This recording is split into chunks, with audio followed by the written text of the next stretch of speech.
যদিও বাৰিষা নহাৰ আগতে গোটেইখিনি ইয়ালৈকে কমপ্লিট হ'ব বুলি মই আপোনালোকক প্ৰতিশ্ৰুতি দিছোঁ 100%, 50-60% নহয়, বাৰিষা নহাৰ আগতে 100% সেই ৰাস্তাটো আপোনালোকে পাব মই প্ৰতিশ্ৰুতি। আৰু মুখত দুইমাৰী ডাঙৰীয়াই কৈছে জল জীৱন মিছন স্কিম ইয়াত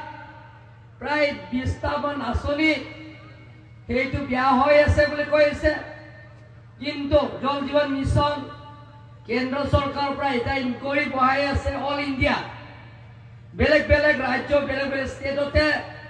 জল জীৱন মিছনৰ স্কিমত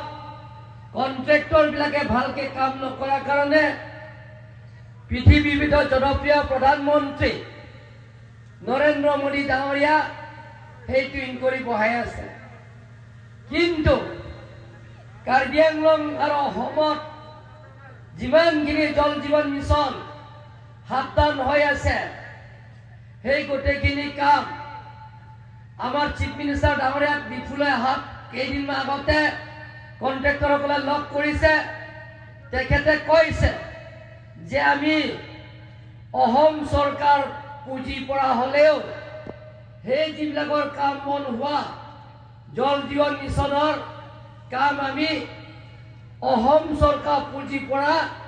আমি সেইটো অনুমোদন দিম বুলি কৈছে। সেইমতে কেবিনেট ডিচিশ্যন হৈ গ'ল। অসমত যিমানখিনি জল জীৱন মিছনত কাম যিবিলাক আধাৰুৱা হৈ আছে সম্পূৰ্ণ কৰিবৰ কাৰণে অসম চৰকাৰে কেবিনেট অনুমোদন কৰা হৈছে। সেই কামবিলাক সম্পূৰ্ণ হ'ব আপোনালোকে মই আজি ঘোষণা কৰিছোঁ। সন্মানীয় ৰাইজসকল, কিন্তু কৈছে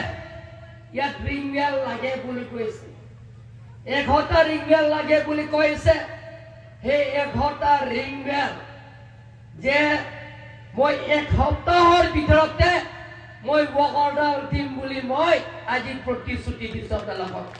যাতে ৱৰ্ক অৰ্ডাৰ দিয়াৰ পিছত নিৰ্বাচনত চলি থাকিলেও সেই বিলটো যাতে ড্ৰ কৰিব পাৰে তাৰ কাৰণে মই এই 1 সপ্তাহৰ ভিতৰতে 100টা RCC ৰিং দিম বুলি মই আজি প্ৰতিশ্ৰুতি দিছোঁ আপোনালোকক। সন্মানীয় ৰাইজসকল, ইয়াত আপোনালোকে লিখিছে যে মেমৰেণ্ডাম আকাৰ মোক দিছে অপেন ষ্টেজ লাগে বুলি কৈছে।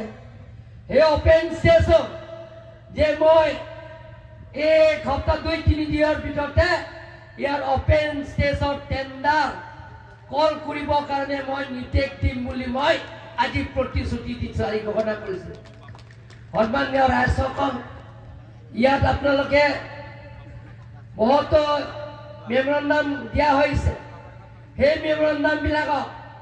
গোটেইখিনি মেমৰেণ্ডামবিলাকক মই এই বছৰৰ ভিতৰতে স্থানীয় MEC তিলোত্তমাৰ লগত আলাপ আলোচনা কৰি সেই গোটেইখিনি কাম মই শেষ কৰিম বুলি আপোনালোকক মই ইয়াত ঘোষণা কৰিলোঁ গোটেইখিনি মেমৰেণ্ডাম। সন্মানীয় ৰাইজসকল, যিকোনো কাম যিকোনো সমস্যা সেই সমস্যাই চৰকাৰে কৰে। আজি আপোনালোকে চাওক যে কেন্দ্ৰ চৰকাৰ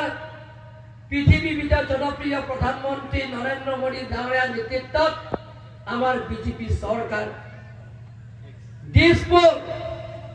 ভাৰতৰ জনপ্ৰিয় chief minister doctor Himanta Biswa Sharma ডাঙৰীয়া নেতৃত্বত যিজন চিফ মিনিষ্টাৰে কাৰ্বি আংলঙত বহুত দিনৰ পৰা দাবী কৰি আহিছে, সংগ্ৰাম কৰি আহিছে, আন্দোলন কৰি আহিছে। অপ্ৰক্ত বক্তা আমাৰ সাংসদ অমৰ সিং টিছ ডাঙৰীয়াও আপোনালোকক বহলাই কৈছে সেইজন চিফ মিনিষ্টাৰ যে লগত লৈ প্ৰাইম মিনিষ্টাৰ আমাৰ লগত লৈ অট'নমাছ ষ্টেটৰ মেমৰেণ্ডাম তেখেতে গোটেইখিনি বুজাই দিছে। সেইজন চিফ মিনিষ্টাৰ যিজন চিফ মিনিষ্টাৰ আমাৰ Bharatiya Janata party chief minister doctor Himanta Biswa Sarma, Diphu team Karbi আংলঙৰ নেতৃত্বত ইয়াৰ বিজেপি চৰকাৰ দিল্লী, দিছপুৰ, ডিফু তিনিটা টি বিজেপি চৰকাৰ হয়নে নহয় পদম্বল চৰকাৰ এই পদম্বল ভোট দিবনে নিদিয়ে হাত চাপৰাব নাই দিবনে নিদিয়ে বিজেপি ভোট দিলে আপোনালোকে অহাবাৰ এতিয়া ৰেচন কাৰ্ডটো পাই আছে বিনামূলীয়া চাউল পাই আছে সেই বিনামূলীয়া চাউলৰ লগত দালি 1 কেজি নিমখ 1 কেজি আৰু দালি 1 কেজি 100 টকা নিৰ্বাচনত পুনৰবাৰ নিৰ্বাচন জিকাটো 100% কনফাৰ্ম বিজেপি চৰকাৰ হোৱাটো কনফাৰ্ম আৰু doctor Himanta Biswa Sharma chief minister হোৱাটো কনফাৰ্ম আৰু ইয়াত টিফু বিধানসভা সমষ্টিৰ পৰা বিজেপি জিকাব নে নিজিকাই আপোনালোকে জিকাবতো জিকা পিছত চৰকাৰ অহাৰ পিছত চাউলটো এজন পাঁচটিয়াই বিনামূলীয়া ফ্ৰী পাব 7জন থাকিলে 35 কেজি মাহত ফ্ৰী ৰেচন কাৰ্ড পাব আপোনালোকে তাৰ লগতে দালি 1 কেজি নিমখ 1 কেজি চিনি 1 কেজি আৰু মিঠাতেল 1 কেজিও 1 টকা দিব নালাগে বুলি কৈছে 1 পইচাও দিব নালাগে ভাল পাইনে নাপায় আপোনালোকে ফৰ্টি নকৰে চব লগতে আপোনালোকে চাব সেই ৰেচন কাৰ্ড যদি আছে তেনে বছৰত ট্ৰিটমেণ্টৰ কাৰণে যে যিবিলাকৰ দুখীয়া পৰিয়াল কাৰণেহে BPL কাৰ্ড দিছে